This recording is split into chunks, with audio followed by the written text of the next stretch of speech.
Extra credit problem 1.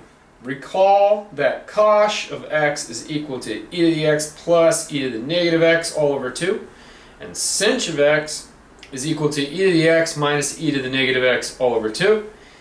Part A, compute cosh squared minus sinh squared to derive the hyperbolic trig identity. Part B, compute d dx of cosh x and d dx of sinh x. Yes, just take the derivatives of each. C, find the arc length of cosh on the interval 0 to L for any real number L positive. Parts A and B may be helpful. Part D, derive the Taylor series representations of cosh and sinh at x0 equals 0 using any method you like. And E, confirm your result in part B by differentiating your results from part D.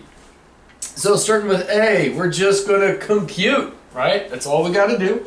We're just going to take these definitions and understanding, this should be obvious, that just like sine and cosine, this means you take these things and square it, whatever they happen to be. And we're going to derive some. So, like, what we're talking about, as I've said a bunch of times, is this is the trig identity, right? This is the most fundamental, the most important, right? We're going to derive the most fundamental and important hyperbolic trig identity, because these are the hyperbolic trig functions. And I know we've done this before in class, but let's just do this. Here we go.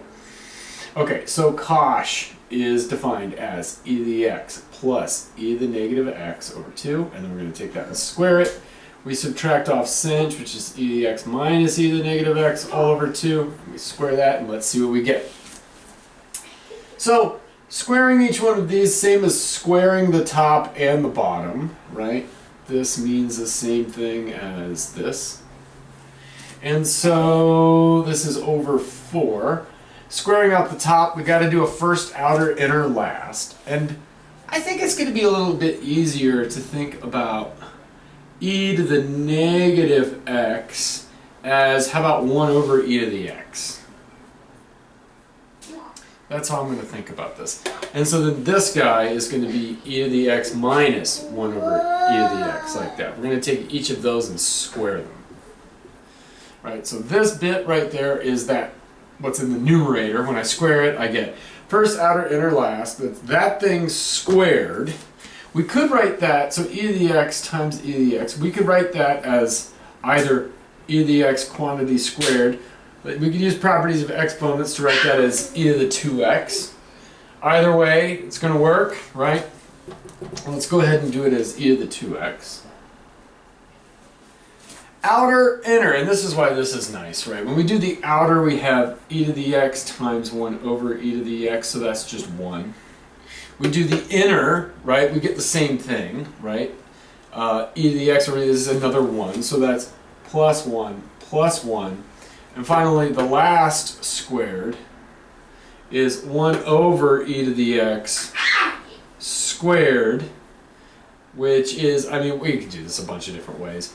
We could write this as 1 over e to the 2x. However you want to do it, it's all going to work out. 1 over e to the 2x, that works. All right, so I just FOILed that out, right? Now we got to FOIL out that one too. So now there's the trick, right? This is minus a bunch of stuff over 4. When I FOIL this guy out, I get basically the same thing. The first is e to the 2x. Outer and inner, it's 1 each time, but in each case it's negative 1, right? When I multiply this guy out like this, the outer gives me a negative 1. The inner gives me a negative 1, so I have minus 1 in there.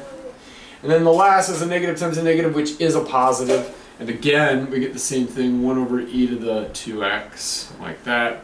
Or however you want to write it. 1 over e to the x squared.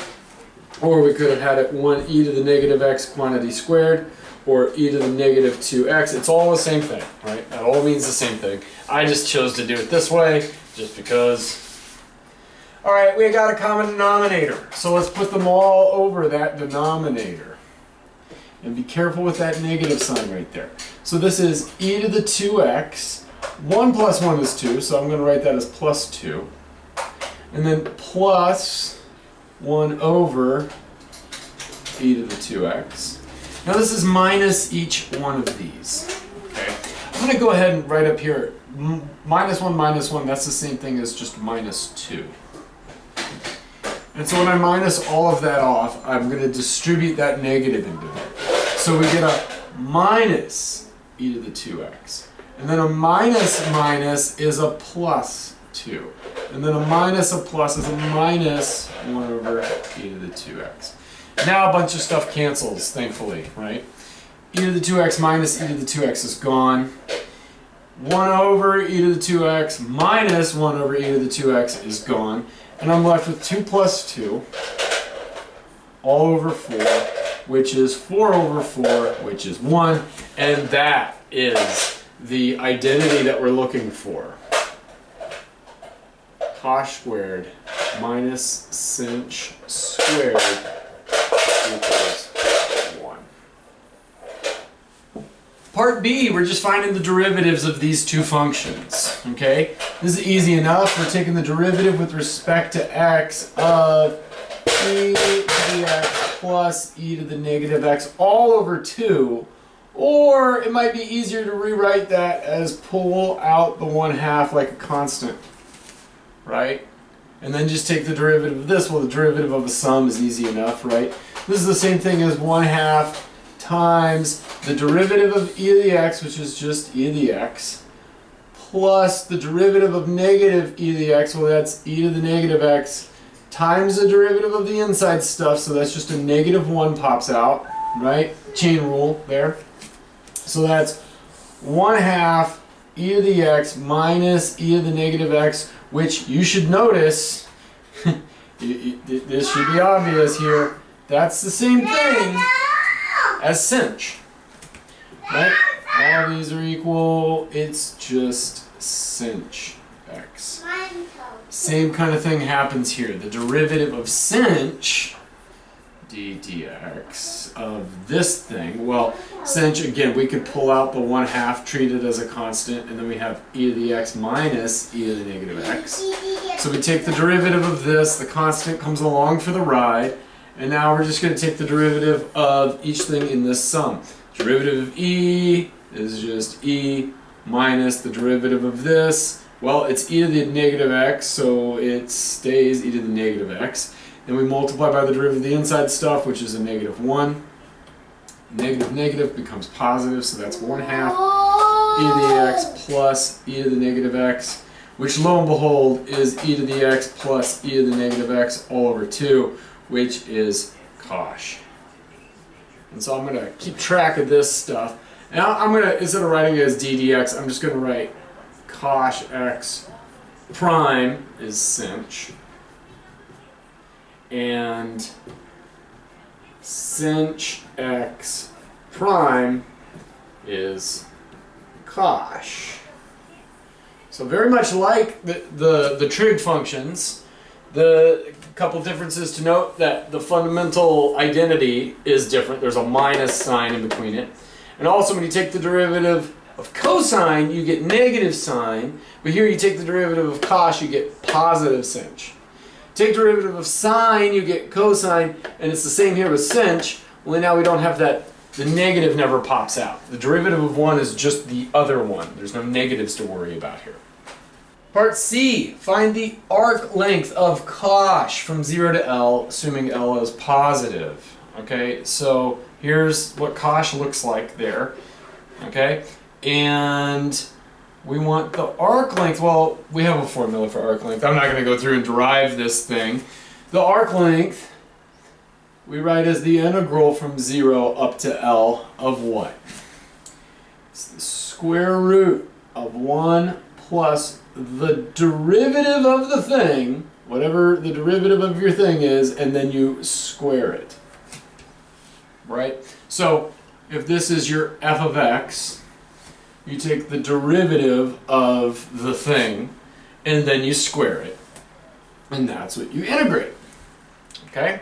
That's the arc length that you want. So if our f of x is cosh x, then taking the derivative of it, oh, this was helpful, right? The derivative of cosh, this is all we're doing. We're taking the derivative of cosh x, and we get sinh. Okay, so let's do that here. What I'm saying is our yeah, we wanted the derivative of cosh, which turns out to be sinh. So I have 1 plus the thing squared. What was the thing? Well, the derivative of cosh was sinh. Yes. And so I'm going to put sinh in here. Sinh x. And so we could rewrite that, if you want, from 0 to L, 1 plus sinh squared. And this is dx. Okay, well now what?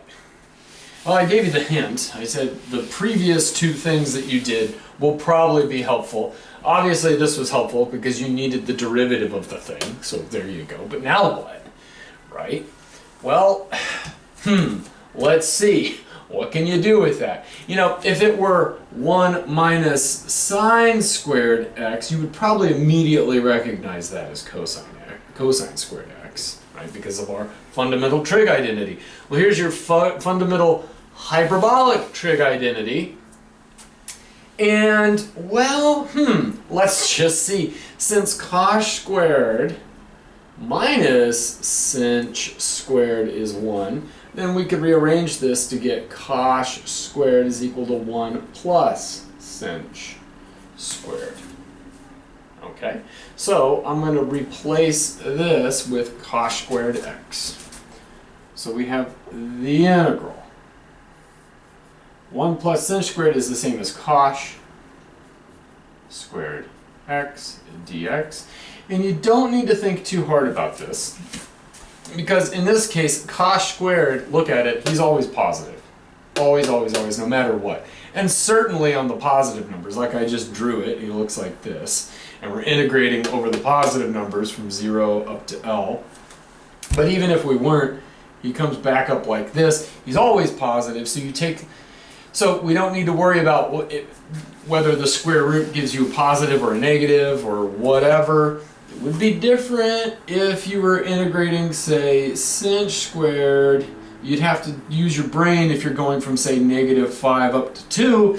Yeah, you might need to stop and think about that. Maybe, depending on the context. In this context, it's very simple. The square root of cosh squared is just cosh. And so we have the integral from 0 up to L of of cosh. Just plain old cosh. Dx. So, fundamental theorem of calculus, we just take the antiderivative of cosh. So you had a function, you took its derivative, and you got cosh. Oh, again, this is helpful. What function must it have been? Well, it must have been sinh as the antiderivative, right? And so I'm going to say, okay, this should be sinh x evaluated up at L and down at 0. Let's just check it. Take the derivative of this, do you get that? Well, yes, the derivative of sinh is cosh, so yeah, we're good. Now let's just plug this guy in.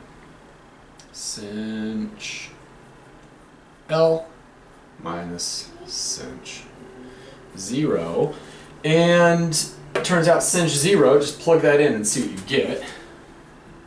Sinh 0 is e to the 0 minus e to the negative 0 is 0 over 2.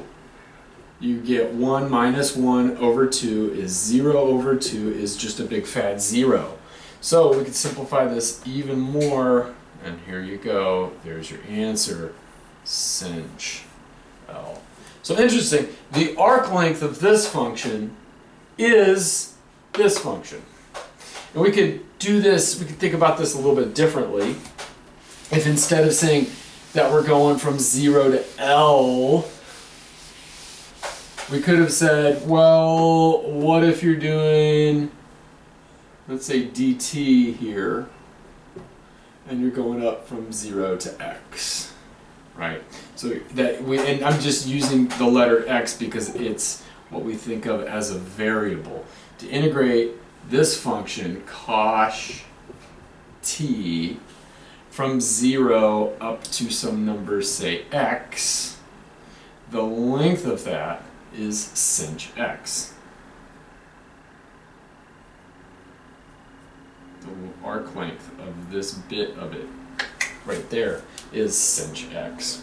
Kind of interesting.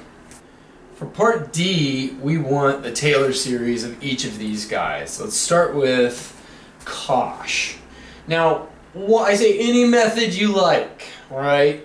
The standard way that we do this is we just take a bunch of derivatives. So we're gonna do that first here. We start with the function we have. We're gonna take a bunch of derivatives, and hopefully we see a pattern. We will. The derivative of cosh is sinh. The derivative of the derivative is the derivative of sinh is cosh, and now we're back to where we started, right? So then the third derivative would just be sinh. The fourth derivative would be cosh, and so on and so forth, right? Now we want to evaluate these at x0 equals 0, so I'm going to plug in a 0. And we get f of 0 is, well, what is that? That would be e to the 0 plus e to the negative 0 is still 0. You get 1 plus 1 over 2 is 2 over 2 is 1. So f of 0 is 1. F prime of 0, we just did that, right? Plug in a 0 here, you get out a 0. And so then f double prime of 0 is 1 and 0 and 1 and 0 and 1, and you see what's going on here. Okay, we got a pattern. All of the even numbered derivatives are 1. All of the odd numbered derivatives are 0. So then we could plug this into a formula if you like. K goes from 0 up to infinity of f, the kth derivative at 0 over k factorial, x minus 0 to the k, right? There's your general form of the Taylor series. And we could just plug that in, although now the k's, we don't have the odds, so that's kind of a pain. So I'm going to go ahead and just do it this way and say I'm going to do it in expanded form first. I'm going to say, okay, the first one is just f of 0, and then f prime 0 over 1 x, f double prime 0 over 2 factorial x squared, f triple prime 0 over 3 factorial x cubed, and so on. And here we're just going to get, okay, we just saw that's 1. This guy's 0. F prime is 0, so that whole thing goes to 0. And then it's 1 again here, so that's 1 over 2 factorial x squared. The third derivative goes to 0, so it's just 0. Then the fourth derivative should be 1 over 4 factorial x to the fourth, and so on. So the expanded form's kind of easier here. I'm just going to go ahead and write it out like this. 1 plus x squared over 2 factorial plus x to the fourth over 4 factorial. Very much like cosine. The only difference is we don't have this blinker going from negative, positive, negative, positive. It's just this the whole way. So if we wanted to write this in summation notation, I guess we could do something like this. We want all of the evens, and we don't have to worry about a blinker. So it's just the even powers, and yes, x to the 0 is 1, so we could do 2k. That will give me, if k is going from 0 to infinity, then that works over the factorial of whatever that power is. So again, 2k, but then factorial. That should do it. Don't have to worry about a blinker. It's almost exactly the same thing as cosine. The only difference is there's not a negative 1 here.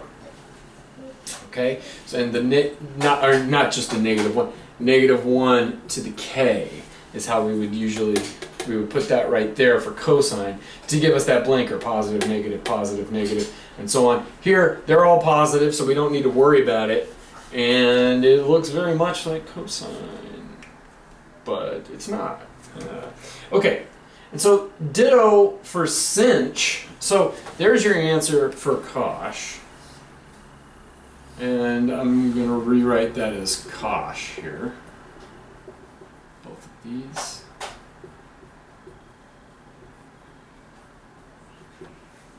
Okay. Sinh, it's almost exactly the same thing. You're just starting with sinh instead of cosh. So, sinh, take the derivative of it, you get cosh. Take the derivative of that, you get sinh. And so on and so forth and so on and so forth. And so, when we plug in zeros, it's just the other way around. Now, to plug in a 0 here, you start with 0. Then you plug in a 0 here, you get 1. Then you get a 0. Then you get a 1. Then you get a 0, and so on and so forth. And so, your Taylor series in expanded form would be 0 plus 1 over 1 factorial x plus 0 over 2 factorial x squared plus 1 over 3 factorial x cubed plus 0, and so on and so forth. I would simplify that and say, okay, get rid of the 0, so make that like that. The 0's gone. There's the 1 in the third. The 0's gone, and so now we have 1/5 x to the 5th plus 1 over 7 x to the 7. There's your expanded form. In summation notation, we would do the same kind of trick and say, okay, we're summing this guy. K goes from 0 to infinity. It's just 1, 3, 5, so it's all the odds, right? So x to an odd power, how about 2k plus 1, over whatever that power is, but factorial, and so 2k plus 1. Again, just like sine, only without the blinker, right? And so I'm going to go ahead and put them in expanded form here as x plus x cubed over 3 factorial plus x to the 5th over 5 factorial plus and so on. There you go. But there's another way we could calculate Taylor series, right? And I think this way would be way easier, is to just say, okay, well, the Taylor series for cosh at 0, it's made up of known Taylor series, right? We could say e to the x is just 1 plus x squared over 2 plus x cubed over 3 factorial, and so on. And then plus e to the negative x, well, that's when you just plug a negative x into each one of these. And so that'll be 1 minus x plus, because when negative x gets squared, it stays plus. Negative x cubed is negative, so minus x cubed factorial over 3 factorial, and so on, all over 2. And so we could just simplify that. The 1 plus the 1 is a 2. The x minus the x is gone. The x squared over 2 factorial plus x squared over 2 factorial is just 2 x squared over 2 factorials. The 3 plus the negative 3 is gone. Then we would have a x to the 4th over 4 factorial plus x to the 4th over 4 factorial here, and we would have two of them, 2x to the 4th over 4 factorials, and I can see the pattern, right? X to the 6th over 6 factorial, and so on. And we have two of them. So there's 2 of each of these terms, and it's all divided by 2. You could factor out that 2, or you could just cancel because the 2 is in every term, and that gives you 1 plus x squared over 2 factorial plus x to the 4th over 4 factorial, and so on, and that's what we got that way. Either way you want to do it, I think this way is a little bit easier. You can do the same thing with sinh. The only difference here with sinh we have sinh. It's e to the x, which is that guy. But now it's minus e to the negative x, so minus. So the 1 minus the 1 is gone. X minus negative x, the same as x plus x, so that's 2 x's. The x squared minus x squared, gone. X cubed over 3 factorial minus negative x cubed over 3 factorial is the same thing as that plus that, so we get 2 of them. X cubed over 3 factorial. And so on. The evens are gone, right? The 4 and the 4 are going to be gone. But the odds, since he's negative, the odds are negative over here, it's the same thing as adding. So adding 2 positives together. So 5 over 5 factorial plus 2x to the 7s over 7 factorial, and so on. There's a 2 in every term. Factor it out, divide by 2, or cancel every single one of them, however you want to think about that. X plus x cubed over 3 factorial plus x to the 5th over 5 factorial, and so on. And you would end up here.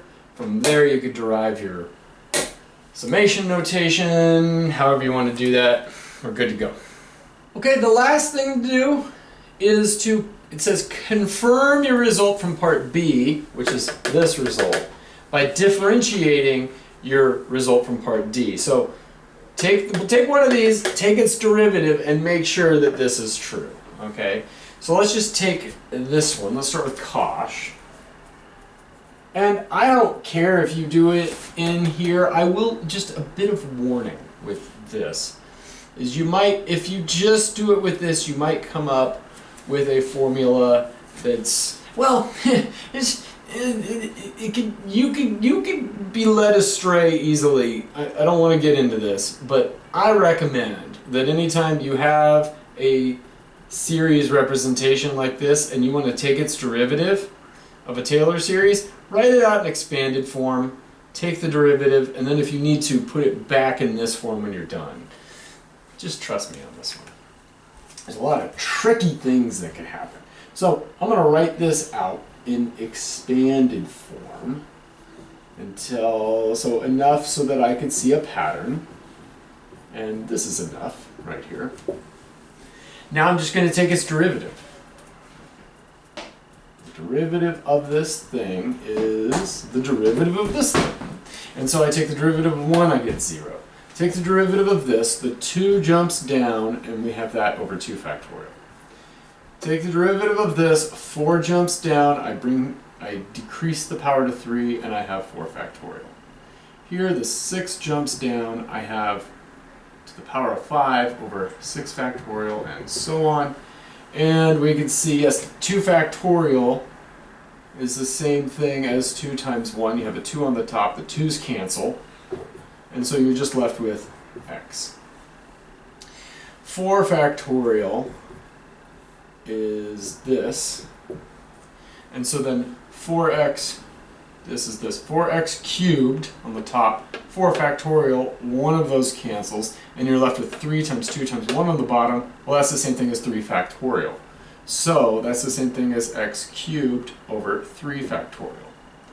The next one is 6 to the 5th over 6 factorial. Well, 6 factorial is 5 times 6. There's 6 factorial.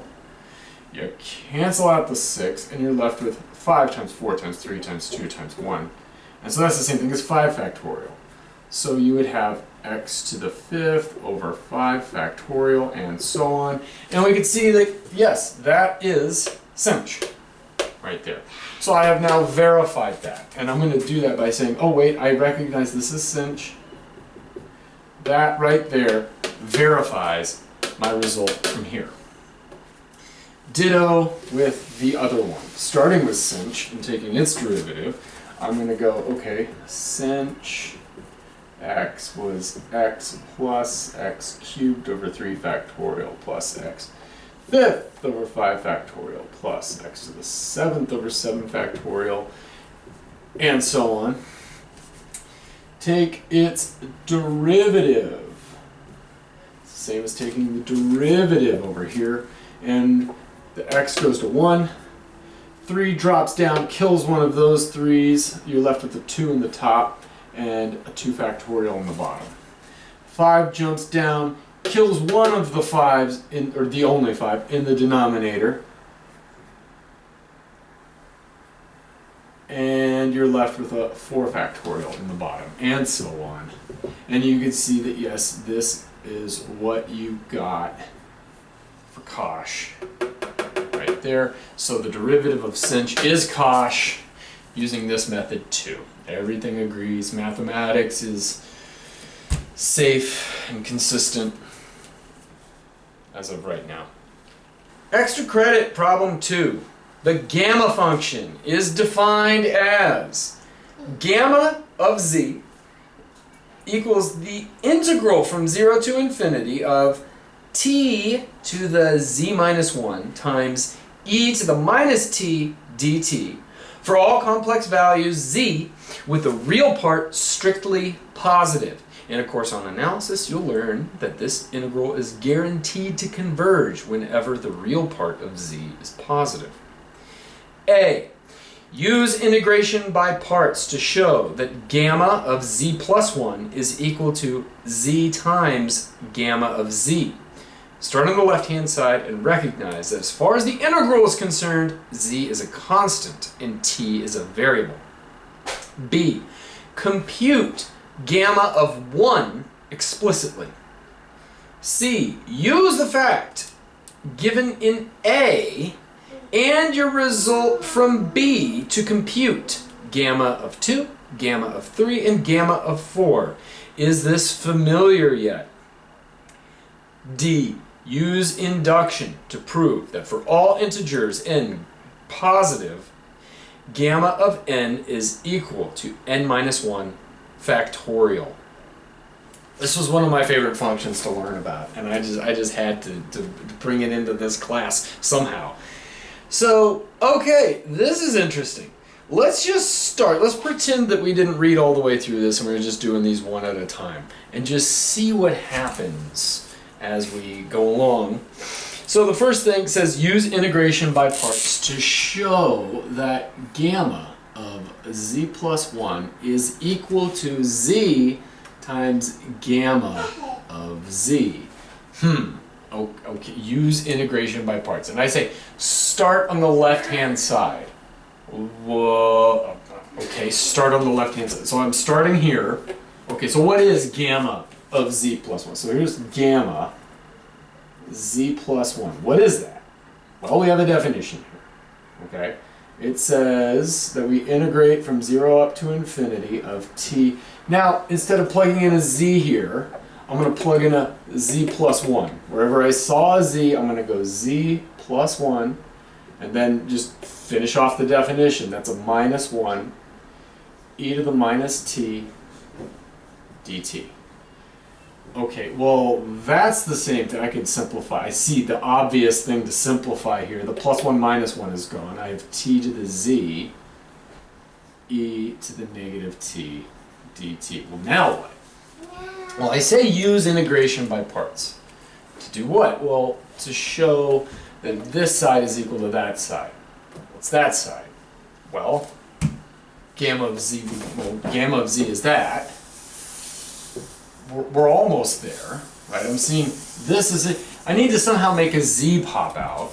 You're saying to use integration by parts. I don't know, I guess I'll just blindly use integration by parts. That means I need to look in here, choose a u, and choose a dv. Well, there's two ways I could go here. And, oh, wait a minute. If I'm supposed to show that this is z times that thing, I can make, the only place I see a z is up here in the numerator. And remember, we're treating it in here with integration by parts as a constant. The z, as far as this integral is concerned, is just some constant. The only thing that changes here, the thing that's being treated as the variable, is a t. And so, if I do this, then taking the derivative of this thing, remember, so if I just had t to the 5th, then I would say take the derivative of it. Well, the 5 would drop down and we'd go t to the 4th. Okay, so the z is just a constant. So he pops down z t to the, I guess, z minus 1. Oh, wait a minute. I'm starting to see how this might be put all back together. Okay, the dv has to be everything else. Oh, and there's your dt. Don't forget about your dt.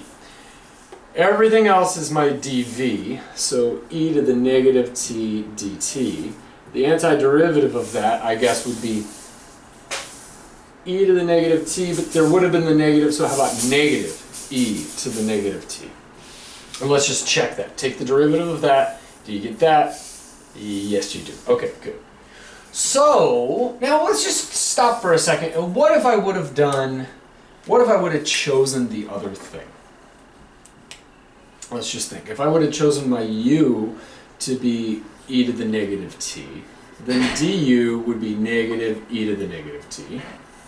Okay, dv would be my t to the z dt, and my v would be, I guess, t to the z plus 1 over z plus 1. Okay, that would have happened. Now, we'll come back to that in just a second. So I'm plugging along here, and I'm going to say, okay, integration by parts says that this integral is the same thing as uv minus the integral v du. So uv is going to be t to the z minus e, so I'm going to put the minus out front, e to the negative t. We have to evaluate him up at infinity and down at 0. Then we subtract the integral from 0 to infinity of v du. Okay, v du. So e to the negative t, but it's negative, so I'm going to pull that negative all the way out front and make that positive. Du is this stuff. So I'm going to write that there. That's z t z minus 1 dt. Put the dt over here. Okay. I kind of see what we're trying to prove here. We're trying to prove that this thing is this. Hopefully this just goes to 0. It will. But let's just see this here, because z times this has to be z times the integral, just by definition. This thing, gamma of z, is this. So that's this integral here, t to the z minus 1 e to the negative t dt. That's what that is. And that's almost exactly the same thing. And z, as far as t is concerned, is a constant. So we can indeed pull him out. T to the z, e to the negative t, evaluated at infinity at 0, plus I'm going to pull that z out. We have the integral from 0 to infinity, t to the z minus 1, e to the negative t dt. That is the thing that we're trying to show. So as long as this guy goes to 0, we're good to go. So let's just check that he goes to 0. Okay, the integral, okay, as we go to infinity, so we're going to need to take this, rewrite it as a limit, as we'll call it big capital N goes to infinity, of what? Well, of this stuff where the t is the n, right? So that's negative n to the z, e to the negative n. Minus, okay, so that's evaluating him over at infinity. Now evaluating him at 0 is the same thing as negative 0 to the z, e to the 0. Then we have our plus z integral t z minus 1 e to the minus t dt. Okay, so let's evaluate this. As n goes to infinity, this is infinity. This also goes to, ooh, well, what does that do? Looks like, and remember, z, I said, it's defined for positive real values. And we didn't get into this. I guess I probably should have said assume that z is real, or I should have done from the very beginning just called this x and say it's for real numbers. that's just not quite true. It works for, whatever. So what we're going to do, I have something going to infinity times something that's going to 0, because e to the negative infinity, it's 0. So I'm going to rewrite this limit as n goes to infinity. How about as negative n to the z over e to the n? Now we have a limit that's going to infinity over infinity, plus or minus infinity over infinity. Okay? And now we could use L'Hopital's rule. Infinity over infinity. And let's do that. Let's use L'Hopital's rule. Because it's going to infinity over infinity, I'm going to use L'Hopital's rule and say, okay, take the derivative of that. That's negative z n to the z minus 1 over, just e to the n. Okay? Still going to infinity over infinity. So we could use L'Hopital's rule again. And we get z times z minus 1 n to the z minus 2. E to the n stays e to the n. And you kind of see what's happening here. Keep going and keep going and keep going. And this is where you just have to kind of trust. Because if z is not an integer, then what? Well, you need a bit bigger guns to prove that it does indeed go down to like z factorial and something really small. E to the n is going to eventually go out. And you could say eventually you're going to be subtracting something off. Like if z was, say, 5, and you just kept going. Well, yeah, let's say z is 5.1. I'm sorry. I should have thought about this a little bit differently. But let's say that you had that n to the 5.1. You take the first derivative and you would have 5.1 n to the 4.1. And so on and so forth. You'd have 5.1, 4.1, all the way down to 1.1 n to the 0.1. Okay? Then you do it again. You take the next derivative. You'd have 5.1 down to 1.1, and then you'd have 0.1 times n to the negative, what would it be, 0.9? Yeah, something like that. Well, n to the negative exponent is the same thing as putting the n in the denominator, right?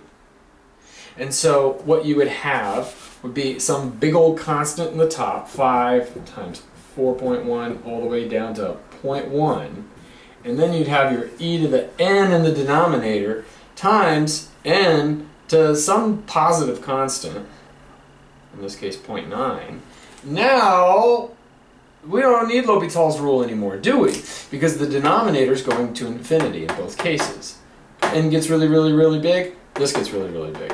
If n gets really big, this gets really big, and this is just a constant on the top, bottom's going out to infinity, and so, yes, indeed, we could just say, eventually, this thing goes to some constant, and it's approximately equal to some constant e to the n, which goes to c over infinity, which is just a big fat 0. I'm not looking for rigor in that one.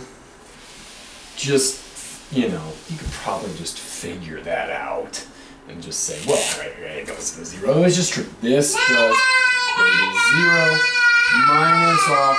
That's a 0 raised to any power is just 0. So that's 0 times 1 is 0. Please keep it down, guys. Thank you. 0 minus 0 is just a 0 plus z times this interval from 0 up to infinity of t to the z minus 1 e to the minus t dt, by definition, is z times gamma of z. And that's what we wanted to show. If you had gone this way with your integration by parts, when you went to put all this stuff back together and you did your uv minus v du, your v du here would, instead of having a z out front, would have a 1 over z plus 1. And you'd be looking at that and going, hopefully you would look at that and go, I don't think this is the right way to go. And then you could think, well, if I had done it this way, I would have a z that popped out, and then I'd pull the z out, and that would look an awful lot like this. Also, the v that you would be putting into here, right? The v goes into here. And so the v that you'd be putting into there would have a t z plus 1. But that's going in the opposite direction. You're trying to get it to be a z minus 1. So hopefully, if you did take this route, you would be able to see when you go to put all this stuff together, like, ooh, I went in the wrong direction. Maybe I won't do this. I'll do it this way, and then when you put it in there, you go, oh yeah, that is what I'm looking for. I want that z power to go down, and I want a z to pop out, and that happens when I do this. Part B says compute gamma of 1 explicitly. So just compute it, plug in a 1. So I'm just going to plug in a 1 and see what happens. Okay, so from 0 to infinity of t to the 1 minus 1, e to the minus t dt. Can we compute that? Well, 1 minus 1 is 0, so that's t to the 0, e to the minus t dt. T to the 0, anything to the 0 is just 1. So that's the same thing as just 1 e to the minus t dt. And can we compute that? Yes, absolutely. Absolutely we can. Take its antiderivative. Antiderivative of e to the negative t is e to the negative t, but we need a negative to make the negative negative.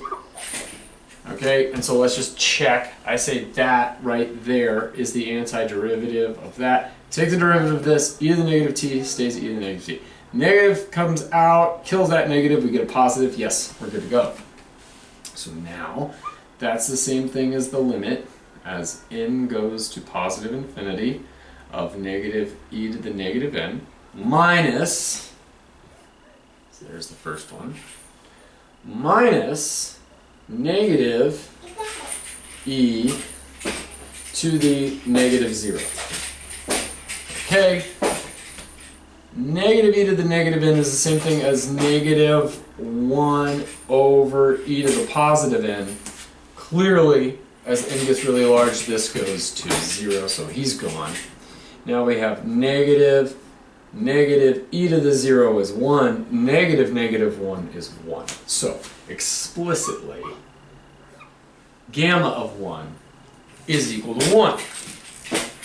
Now in part C, it says, use the fact given in A, and I should say, the fact that you proved in A, which is this, and this result right here, gamma 1 is equal to 1, use those to compute gamma of 2, gamma of 3, and gamma of 4. Okay, so what do I mean here? Compute gamma of 2. What I'm not asking you to do is this.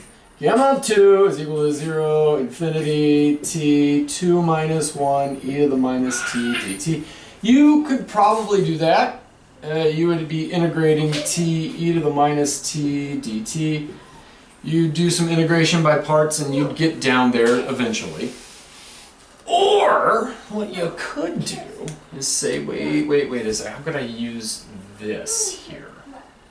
Well, what you could do is say, okay, gamma of 2 is the same thing as gamma of 1 plus 1.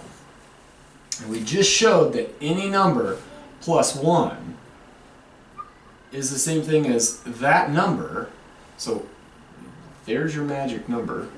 Whatever you plug into here shows up here and then shows up in here. And so if that's a 1, you put your 1 in there and your 1 in there. So this is the same thing as 1 times gamma 1. Gamma 1 we just showed is 1, so that's 1 times 1. So that's 1. Okay, so gamma of 2 is 1.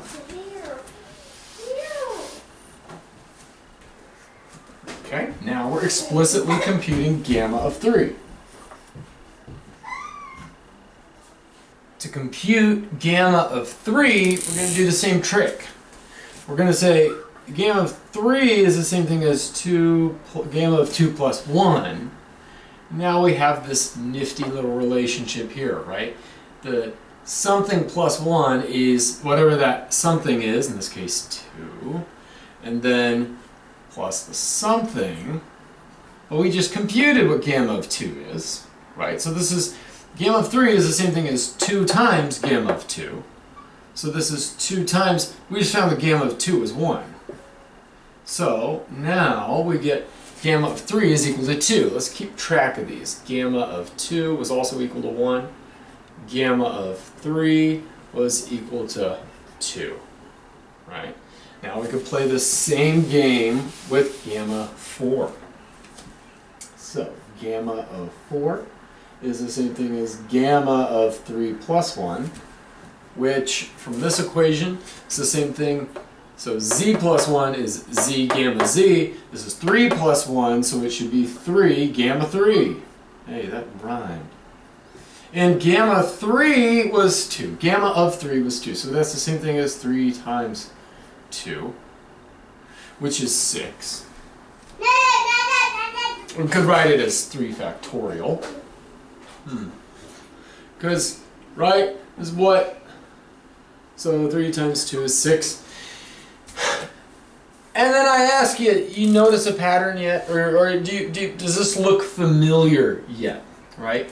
1, 1, 2, and then get to the next one you multiply by 3. So this is 3 times 2.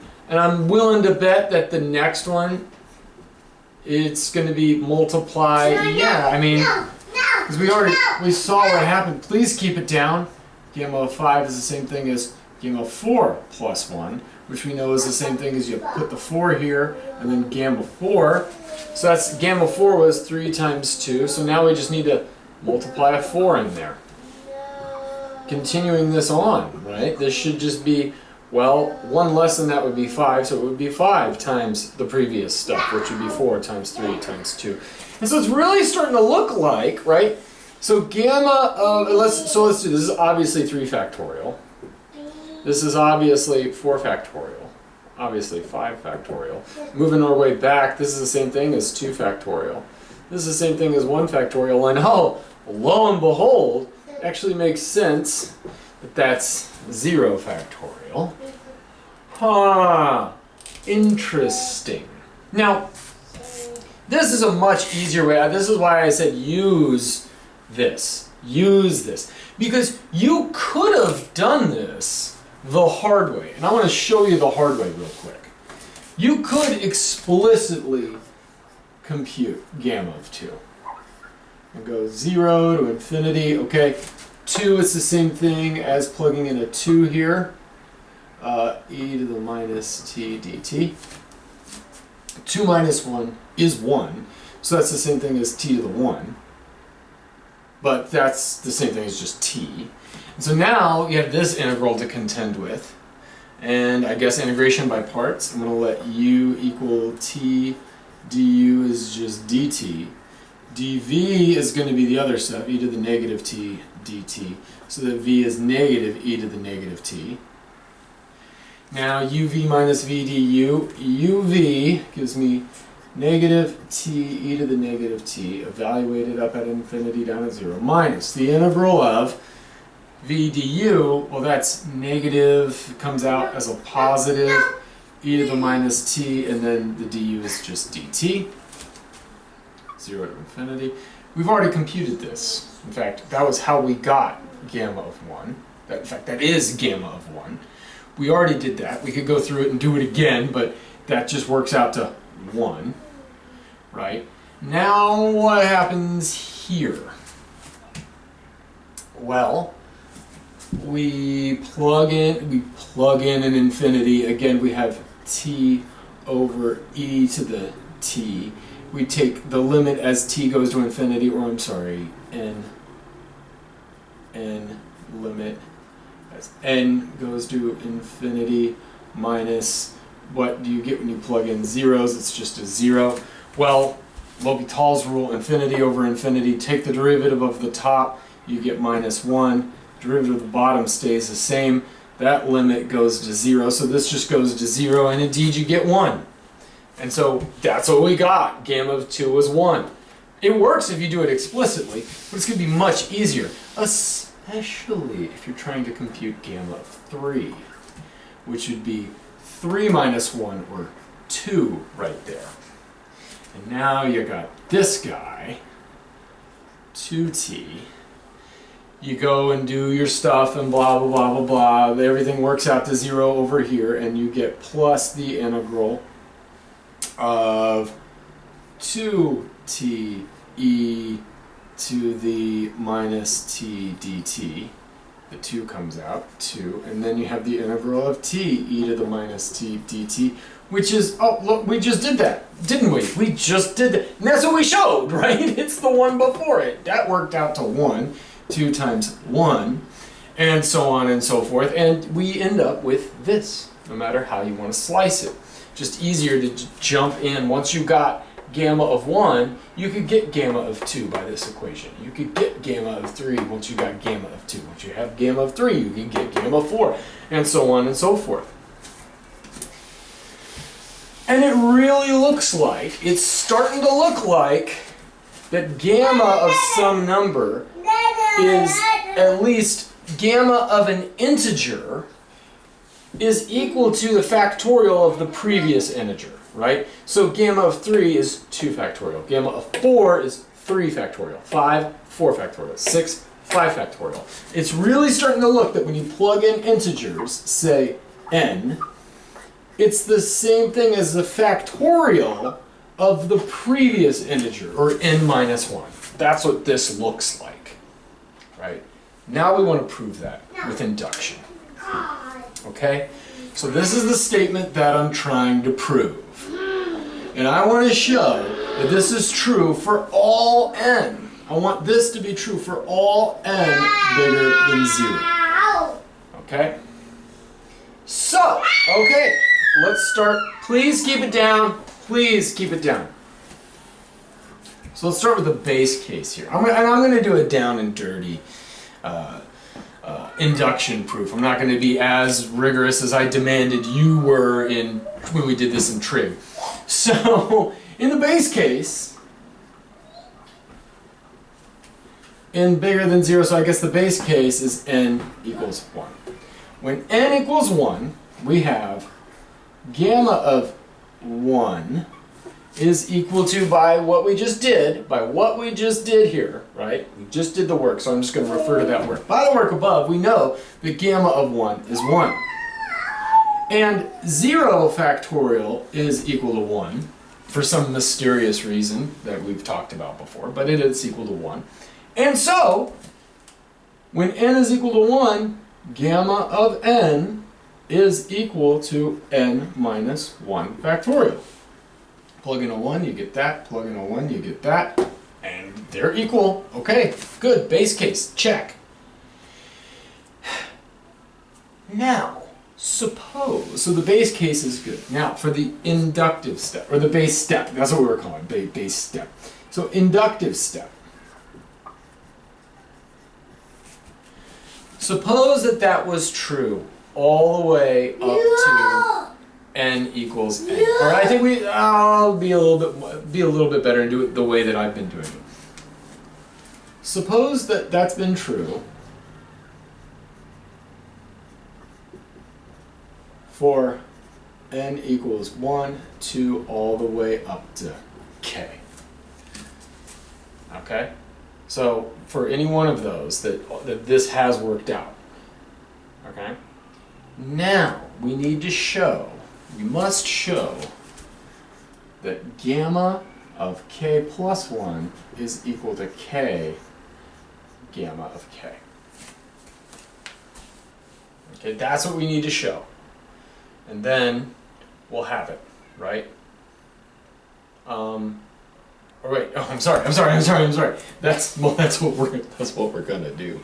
But gamma of k, we need to show the gamma of k plus 1. So, I'm sorry. So, the inductive step was suppose that that's true for all of those. So what did that mean?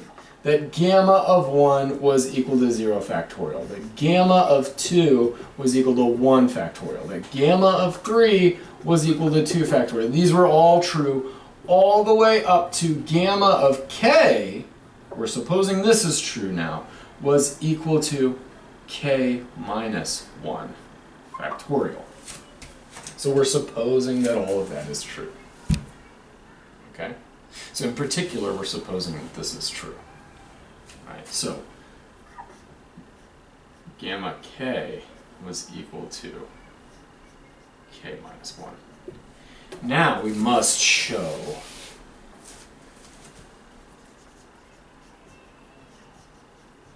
that gamma k plus 1 is equal to k plus 1 minus 1 factorial. Or how about just k factorial? That's what we need to show. Okay, how do we do that? Well, this right here. We've already proved that this is true. So gamma of k plus 1, by our earlier work, is equal to k times gamma of k. But gamma of k is k minus 1 factorial, because it's held all the way up to here. So we have k minus 1 factorial. But k times k minus 1 factorial is k factorial, which is what we wanted to show. But that's not how I've done it. I've said, therefore,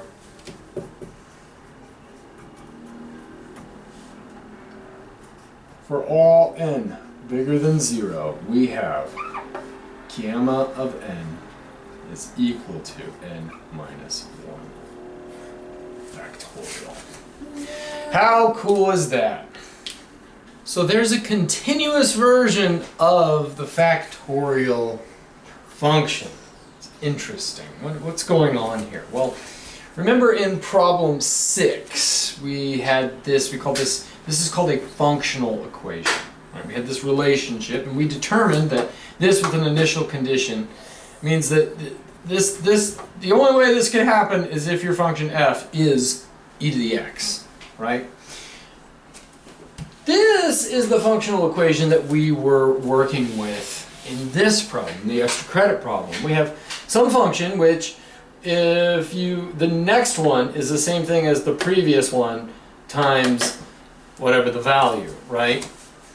And we just found that if you do this on the integers, the positive integers, so 1, 2, 3, 4, and etc., then this function is exactly the same thing as the factorial function here. So it's off by this 1, which is the bane of everybody's work when you're dealing with this function. It's like it's a plus 1. Yeah. So you could write it like this, where f of n plus 1 is equal to n factorial, or you could write it as f of n is equal to n minus 1 factorial. It's all the same thing, right? So that, yeah. So, but this is what's going on. This is something called analytic continuation, where you take this relationship that you're trying to find some formula for, or something like that, and you say, well, let's boil this thing down. What does this mean? Well, here's the functional equation that encapsulates this statement right here. Please keep it down. And what we could do is use this, and it's very similar to what we did in problem 6 and 7, although the steps aren't exactly the same, but we can do some magic to basically say, well, if it works here, can we extend that to a larger part of the complex plane? It turns out that if you do that, so we could just define any function that has this property and then say, and now if you plug in a 3 plus 2i, it equals 7. And okay, that's great, but that function that you've just created will not necessarily be differentiable. But if you want your function f to be differentiable in the complex plane, right? You want and we call that an analytic function. A function f is analytic means that f is differentiable. It means the same thing as f is differentiable in the complex plane. So that means that it's basically the same thing as a derivative in the real, on the real line, only a limit on the real line can only come from two directions, right? So if you're at some point on the real line x and you want its derivative, it has to go, the limit has to exist from both directions, right?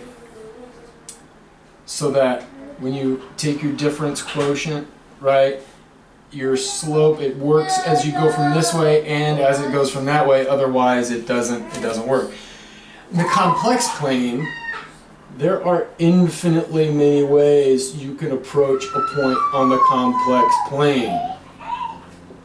And so not all functions, now it doesn't work for all functions, but functions for which the difference quotient converges, right, that where the limit exists of the difference quotient, from all infinitely many directions is called analytic. That's what it means to be differentiable in the complex sense. Okay, but that's not what we're talking about here. The interesting thing is that it turns out that given something like this, given some relationship like this, if it works on some subset of the complex plane, then the thing you get, in this case we got our gamma, z plus 1, z gamma, right? This is the one and only one function that has this property and is differentiable. So that's called an analytic continuation. We have taken this small domain somewhere in the complex plane, the positive integers, and we said, I want you to still be that on those, but I want you to also be defined on all the other on all the other complex numbers. And it turns out it works. This works for every complex number except for -1, -2. You have holes here. This is where that integral blows up. From 0 to infinity, t, z to the -1, e to the minus t, dt. If you plug in for your z, you plug in a -1, blows up.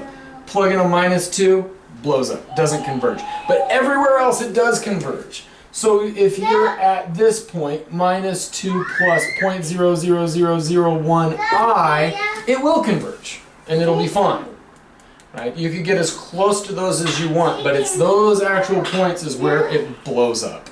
Okay? And so that's kind of interesting. There's a continuous version of this. And so since it can be extended to the whole complex plane, it can in particular be extended to the positive reals right here. And so if you are just concerned with the positive real values x from 0 up to wherever, right? And you could keep going with the negatives as long as you pull these guys out, but that's then this function gamma of x would be the integral from 0 to infinity of t to the x minus 1 e to the negative t dt. And it would have the property that when you plug in a 1, right, you plug in your 1, you get the same thing as n minus 1 factorial, or 1 minus 1 factorial, which is 1. You plug in your 2, you get the same thing here. Because that's 2 minus 1 factorial, which is 1. Plug in your 3, man, oh, that's so annoying. Plug in your 3, and you get your 3 minus 1 factorial, which is 2. Plug in your 4, and you get your 4 minus 1 factorial, which is 3 factorial, and so on and so on. But you could also now plug in all the numbers in between them, because your analytic continuation has made this nice and continuous. And yes, there is a minimum between here. This thing looks like this. Oh, he also blows up at 0, I believe. Yeah, 0, -1. And so this is your continuous version of the factorial function right here. One last thing to talk about is, remember we talked about an integral transform.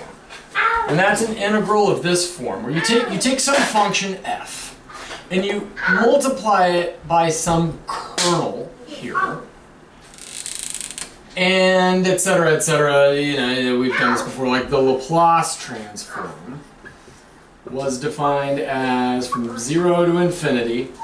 Our kernel was e to the minus st, and then whatever your f of t was, like that. Well, there's nothing special about the variable s, that's just how we introduced it in class. You could call that variable z, but you often do because you're often using complex functions, and we use z to denote complex things, or a complex variable. And so you have something like this, and you'll notice that's very similar to the gamma function, right? Our gamma function, our alpha was 0, our beta was infinity, right? Our kernel, in this case, is a function of both t and z, and it's t to the z minus 1, so there's our k of z and t.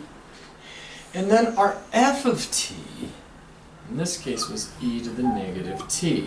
So it's as though you have an integral transform of some function. What function? E to the minus t is the function that you're taking the transform of. Your kernel is this weird thing, whatever it happens to be.